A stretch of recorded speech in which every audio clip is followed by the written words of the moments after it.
신앙인에게는 두 가지의 길이 있습니다. 신앙의 길, 다른 하나는 불신앙의 길입니다. 무엇을 선택하느냐에 따라 어떤 길이 우리 인생의 역사가 되는지를 볼 수 있습니다. 어제 이어 오늘 말씀에서는 가나안 땅에서 하나님의 백성으로서 새로운 역사를 써내려갈 이스라엘이 되려 가나안 족속들에게 동화되어 타락의 길을 걷는 모습을 볼 수 있습니다. 그러나 하나님께서는 택하신 백성을 결코 포기하지 않으십니다. 하나님 안에서 진정한 안식을 누리지 못하고 시달리는 삶을 사는 하나님의 자녀들을 연단하시며 신앙의 길을 걸을 수 있도록 도우십니다. 오늘의 말씀 제목은 포기할 수 없는 사랑입니다. 오늘의 말씀은 사사기 3장 1절에서 11절입니다. 이들은 모든 가나안 전쟁을 한 번도 경험하지 못한 모든 이스라엘 자손들을 시험하기 위해 여호와께서 남겨두신 민족들입니다. 이전에 전쟁을 경험하지 못한 이스라엘 자손들에게 전쟁을 가르치기 위한 것이었습니다. 이들은 블레셋의 5군주들, 모든 가나안 사람들, 시돈 사람들, 그리고 바알 헤르몬 산에서부터 하맛 입구까지의 레바논 산맥에 살고 있던 히위 사람들이었습니다. 그리고 이들은 여호와께서 모세를 통해서 그들의 조상에게 명령하신 여호와의 계명에 귀를 기울이는지 이스라엘 자손들을 시험하기 위해서 남겨두신 민족들이었습니다. 이스라엘 자손들은 가나안 사람들과 헷 사람들과 아모리 사람들과 브리스 사람들과 히위 사람들과 여부스 사람들 가운데 살면서 그들의 딸들을 아내로 삼고 자기 딸들도 그들의 아들들에게 아내로 주면서 그들의 신들을 숭배했습니다. 이스라엘 자손들이 여호와께서 보시기에 악한 일을 저질렀습니다. 그들은 그들의 하나님 여호와를 잊어버리고 바알과 아세라를 숭배했습니다. 이스라엘에 대해 여호와의 분노가 불타올라 여호와께서는 그들을 메소포타미아 왕인 구산 리사다임의 손에 팔아 넘기셨습니다. 그리하여 이스라엘 자손들은 8년 동안 구산 리사다임을 섬겼습니다.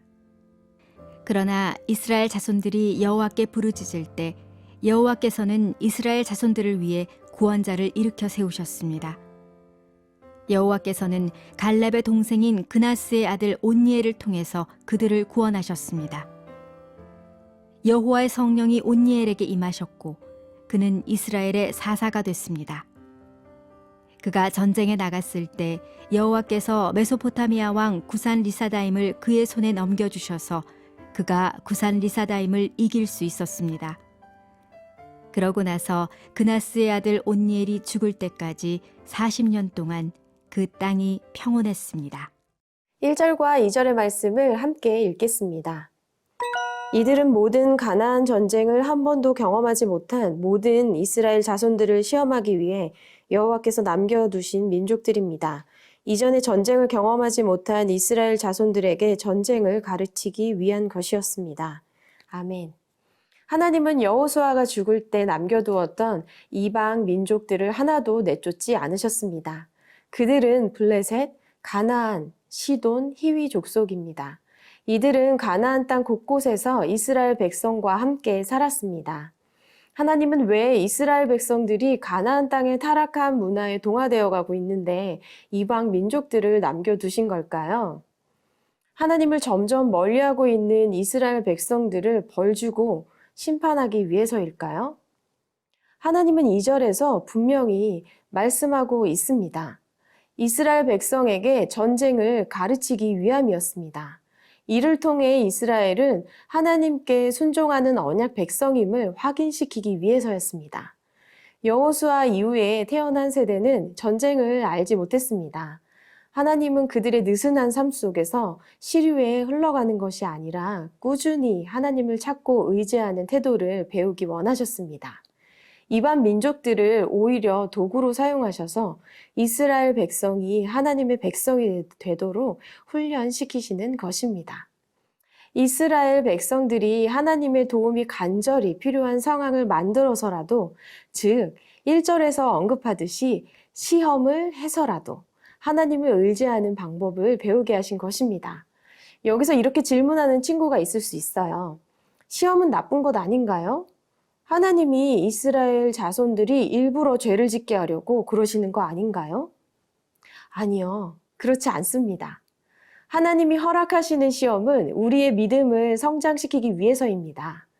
야고보서 1장 2절, 3절의 말씀을 함께 읽겠습니다. 네, 형제들이여, 여러 가지 시험을 만나거든 온전히 기쁘게 여기십시오. 여러분이 알다시피 여러분의 믿음의 연단은 인내를 이룹니다. 아멘. 여러분, 하나님이 허락하시는 시험은 여러분의 믿음을 성장시키기 위해서입니다. 사탄이 여러분을 유혹하는 것과는 혼돈하면 안 돼요. 사탄은 여러분을 쓰러뜨리는 것이 목적이지만 하나님은 시험을 통해 여러분의 믿음을 강하게 하는 것이 목적입니다. 그리고 그것은 절체절명의 위기나 거창한 전쟁만을 통해서 오는 것이 아닙니다. 지금도 하나님은 여러분 주변의 환경을 이용해서 가까운 친구들과 사람들을 사용해서 여러분들을 시험하십니다. 삶의 작은 부분 하나도 가벼이 여기지 마세요. 지금 여러분이 믿음의 테스트를 받는 중에 있다면 하나님의 말씀에 하루하루를 비춰보세요. 하나님이 원하시는 삶이 어떤 것인지 하나님께 묻고 적용하며 행동으로 옮기십시오. 그것이 바로 우리의 믿음이 성장하는 길입니다.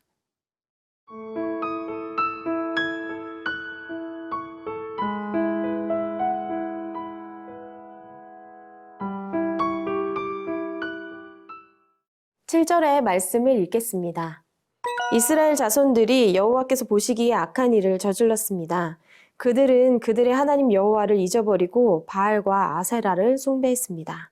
아멘. 이스라엘 백성들은 하나님을 잊어버리고 가나안 신들인 바알과 아세라를 숭배하는 죄를 짓기 시작합니다. 그러자 하나님께서는 진노하셨고 이스라엘을 메소포타미아 왕 구산 리사다임의 손에 넘기십니다. 이 구산 리사다임이라는 이름이 참 흥미로운데요. 구산은 지명, 즉 땅 이름입니다. 그리고 리사다임은 악행을 저지르는 아주 나쁜 이런 뜻입니다. 즉 아주 나쁜 구산이라는 말이죠. 얼마나 극악한 왕이었으면 이런 이름이었겠어요. 이런 왕 밑에서 8년 동안 징벌받는 것, 정말 상상하기도 힘든 일이죠. 이때 하나님은 이스라엘 자손을 구원하기로 결정하셨습니다. 9절에 보면 이스라엘의 초대 사사 온니엘이 등장합니다. 이스라엘이 여호와께 구원을 호소하자 하나님께서는 믿음의 사람, 능력의 용사, 갈렙의 조카인 온니엘을 보내셔서 40년간을 평온하게 하셨습니다. 여러분, 오늘 본문 말씀을 쭉 훑어보세요. 이스라엘 자손이 구원받을 만한 뭔가가 있었나요? 어떤 조건을 채웠나요? 하나님이 기뻐하실 만한 일을 이뤄낸 것이 있나요? 아니요, 전혀 그렇지 않습니다. 이것이 바로 하나님의 포기하지 않는 사랑입니다. 이집트에서 나온 이후부터 그 시점까지 이스라엘은 끊임없이 하나님을 배신했습니다. 하지만 하나님은 단 한 번도 이스라엘 민족을 그냥 두신 적이 없습니다. 하나님은 무조건적으로 이스라엘에게 은혜를 베푸시고 사랑을 부어주십니다. 사랑하는 세나 친구들, 하나님은 여러 가지 시험을 통해 우리의 믿음이 성장하기를 원하십니다. 그리고 하나님께 불순종의 잘못된 길로 들었을 때 징벌을 통해 다시금 하나님을 찾도록 우리를 단련시키십니다. 그리고 결국엔 인간의 힘이 아니라 하나님의 역사하심으로 우리를 구원시켜 주십니다. 포기하지 않는 사랑, 그 사랑을 베푸시는 하나님을 여러분이 더욱 사랑하기를 축복합니다. 언제나 우리를 바라보시며 우리에게 가장 필요한 것을 베푸시는 주님, 그 안에서 매일매일 믿음이 성장해 나가는 세나 친구들 되기를 축복합니다. 기도하겠습니다. 우리를 끝까지 포기하지 않으시는 아버지 하나님의 사랑에 감사합니다. 하나님, 우리가 주님으로부터 돌아설 때도 언제나 우리를 다시 한번 부르시고 우리를 주님의 사랑으로 이끄시는 아버지 하나님, 오늘도 주님의 말씀 앞에 나를 비추어 보고 또한 하나님의 그 포기하지 않으시는 넉넉하신 사랑에 감사하는 하루 될 수 있도록 인도하여 주시옵소서. 예수님의 이름으로 기도합니다. 아멘.